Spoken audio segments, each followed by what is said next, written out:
Welcome in the Vikings Now by Chat Sports. My name is Patrick Siepman, and coming up on today's show, we're going to be diving into 4 players on the Minnesota Vikings roster that could get traded away before the start of NFL free agency here in just a couple of weeks. Now, the first thing we're going to be talking about is wide receiver Jordan Addison. Now, I do think it would take a lot for a team to pry Jordan Addison away from the Minnesota Vikings, considering they have him under team control for the next 2 seasons. His cap hit for this upcoming year is only $4 million, and then they should pick up his 5th-year option for $17 million the following season. But the reason why I'm listing Addison here on today's show is because the Vikings have done a lot of work on wide receivers at the NFL Combine. Now, you could be saying to yourself, well, Patrick, with Jalen Nailor set to be a free agent, maybe they are looking at another wide receiver 3 to come and fit that bill.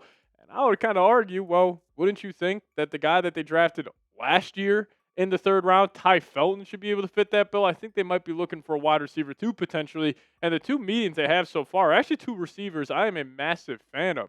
Chris Brazzell, the second of Tennessee. This guy, his athletic comparison that gets floated out there is actually Randy Moss, which obviously is a little rich. Nobody could be compared to Randy Moss, especially when he was coming out of Marshall and he was a first-round pick. But he does have that big, physical, fast, athletic profile. Jacoby Lane as well, a great route runner, very savvy. Massive fan of this guy's game, especially if you can get him in the 3rd round potentially this year. So they're starting to do their work on guys like Brazzell, Jacoby Lane, and I think if you offered the Vikings a good 2nd-round pick for Jordan Addison, I think they would take it. Now, if you're offering, like, let's just say the New England Patriots send you a 2nd-round pick and it's in the 60s, or the Buffalo Bills, maybe they would be a little hesitant on taking that deal. But don't be shocked if a team throws the Vikings a good offer for Jordan Addison. And let's say it's a 2nd-round pick. Maybe also they attach a 4th-rounder on there, and the Vikings decide to cut bait, and then they pay Jalen Nailor and potentially draft a wide receiver this year in 2026. But some Jordan Addison destinations, I think the Vikings would obviously ideally want to send him to the AFC. That's why I have all AFC teams here. But the Buffalo Bills still looking for that true wide receiver 1 for Josh Allen. New England Patriots looking for an upgrade to pair with Drake May. The Cleveland Browns, I have tossed out the trade idea of the Vikings packaging pick 18, Jordan Addison, send that to Cleveland for pick number 6, and the Vikes try to get Sonny Styles or Caleb Downs. I would be a massive fan of that. You also got the Pittsburgh Steelers. They're looking for that wide receiver 2 next to DK Metcalf. And then Denver Broncos. They're looking for more wide receiver talent this offseason. But again, with teams like the Bills, Patriots, and Broncos, if you get their 2nd-round pick that's close to the pick 60, then obviously it is the pick 40. So I don't know if the Vikings would just be willing to move off Addison for a selection that is that deep into the 2nd round. But what say you on this one? Would you trade Jordan Addison for a 2nd-round pick? Give me a T for trade. Give me a P for pass. I would probably do it. Love Jordan Addison, hell of a wide receiver. But in terms of just roster building here in the NFL, it is tough to make a complete team when you're paying 2 wide receivers potentially $30 million per year. If you can get a 2nd-round pick, get younger, get cheaper at a huge position on the Vikings roster, I would do it. So you guys let me know. What say you? Addison for a 2nd-round pick, would you do it?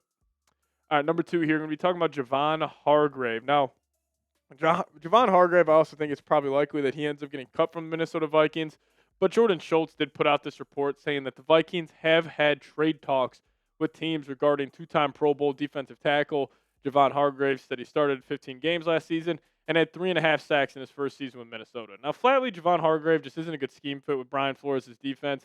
Guys like Levi Drake Rodriguez were playing more than him on the second half of the year. Even Tyrion Ingram Dawkins the last couple of weeks was out snapping Javon Hargrave. And I think if the Vikings can't trade him to another team for potentially a 7th-round pick, he'll just end up being cut. And I think a lot of these moves could happen this weekend where we're talking about Hargrave getting cut. We're talking about a potential, trade of Javon Hargrave. Something will happen just because the Vikings right now are $45 million actually over the cap. It was originally reported that they would be 40, but the cap coming in at $301 million this year.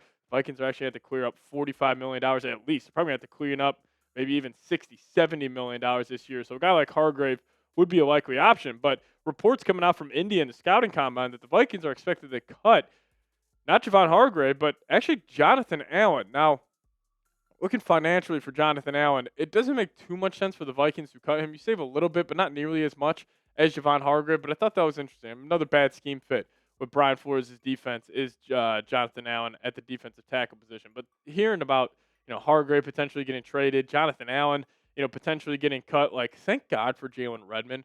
what would we be saying about this Vikings defensive tackle group if they didn't find Jalen Redmond out of the XFL? Like, we'd be saying this would be a huge position to need, one of the worst groups in the NFL. But Jalen Redmond played like one of the best defensive tackles in the league. Like, he is a true blue chipper. Like, I think we're just scratching the surface of how good this guy is. He was fantastic this past season. Like, every single game, it was like, oh, there's the Jalen Redmond play of the game, where he's either blowing up the running back in the backfield or sacking the quarterback or having a big-time pressure in a big-time spot. This guy's been fantastic for the Minnesota Vikings. So even though Hargrave and Allen didn't work out, like, thank God for number 61, Jalen Redmond. Now, if you guys want to show a future star some love down below in the comments section, show Jalen Redmond your support. Give me those 61s down below. We'd greatly appreciate it if you guys could show the big fella on the D-line your love down below. Now, if you guys could head over to chatsports.com/VikingsGreen. We got our St. Patrick's Day merch out right now. The green look is absolutely awesome, but also the black look you guys could wear all year long. Just chatsports.com/VikingsGreen. Right now, they're $29.99. Our bosses challenged us here on the show to sell 10 of these. We are just at that number. We have sold 9 so far. We just need one more of you guys to buy one of these T-shirts. So if you guys could help me out, chatsports.com/VikingsGreen. Just $29.99. Link for that will be in the comment section and description of today's show. Now, let's talk about T.J. Hockenson here, because I think early on this offseason, we were all connecting the dots, and it all seemed like T.J. Hockenson would end up getting cut by the Minnesota Vikings, but it's not looking too likely right now. At least some reports out of Indy are suggesting that. So what happens if Vikings decide to trade T.J. Hockenson for, let's just say, a 7th-round pick? You would be taking on $12.5 million of dead cap, and you would be saving just under $9 million in 2026. Now, I don't know what team would want to trade for T.J. Hockenson. We'll see, but I don't think a trade's too likely, and it's also sounding like a cut is not too likely. Talks from the Combine are suggesting that the Vikings will keep T.J. Hockenson. Now, I don't think, like, you can just keep him. Like, something has to be done about his contract, because his cap hits the next 2 seasons. They're $21.29 million and $23.35 million. You cannot have T.J. Hockenson play on that deal. That makes no sense whatsoever. You have to restructure him. You have to do something with this money, because T.J. Hockenson, as it stands right now, has the highest cap hit out of all tight ends in the National Football League for the 2026 season. You're not having him play out on that contract. So either restructure, a trade, or just a flat-out cut will be on the table, but we will get something around T.J. Hockenson at some point this offseason. We'll just see when that ends up happening. Now, last guy we'll talk about today is actually Jonathan Greenard, the edge rusher. Greenard's a true blue chipper. He is one of the best players on this Vikings team, but it could make some sense for the Vikes to deal him. And I don't even think financially is the biggest reason why the Vikings could trade him. Like, yeah, you saved $12.25 million.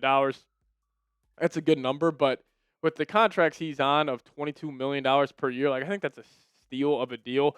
I would honestly prefer the Vikings to keep Jonathan Greenard, but with a player like that at a premium position like that on the deal he is on, I could see a team possibly sending the Vikings a high 2nd-round pick for Greenard. And unless they get that, then they should just keep him. Like, I'm in the camp of obviously keeping good players, especially at the edge rusher position, because you still have Van Ginkel, Dallas Turner, and Greenard. That's one of the best trios you can have in the National Football League. And this past season, he was awesome. Like, he was great against the run. He was battling injuries throughout, but I really thought he was a high-impact guy.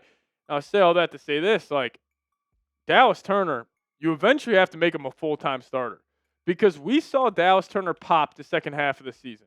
He was almost averaging a sack a game when Jonathan Greenard went out. You spent a boatload of draft capital on this guy. You traded up from pick 23 to 17 to go get the guy out of Alabama. You got to see what you have in him. And he has shown major flashes. Like, if Dallas Turner is a full-time starter next year like he should be, this guy could rip off a 13, 14 sack season. That is 110% on the table. So you got to see what you have in him. I would love to keep Jonathan Greenard, but if you could get a 2nd-round pick and then you elevate Dallas Turner, it could be the best for the Vikings franchise moving forward, because you got to see what you have in the young edge rusher out of Alabama. Now, if you guys could, give me those SKOLs down below in the comment section. If you guys watch this entire thing, appreciate all of you guys for tuning in. More videos coming out this entire week. As always, SKOL Vikes.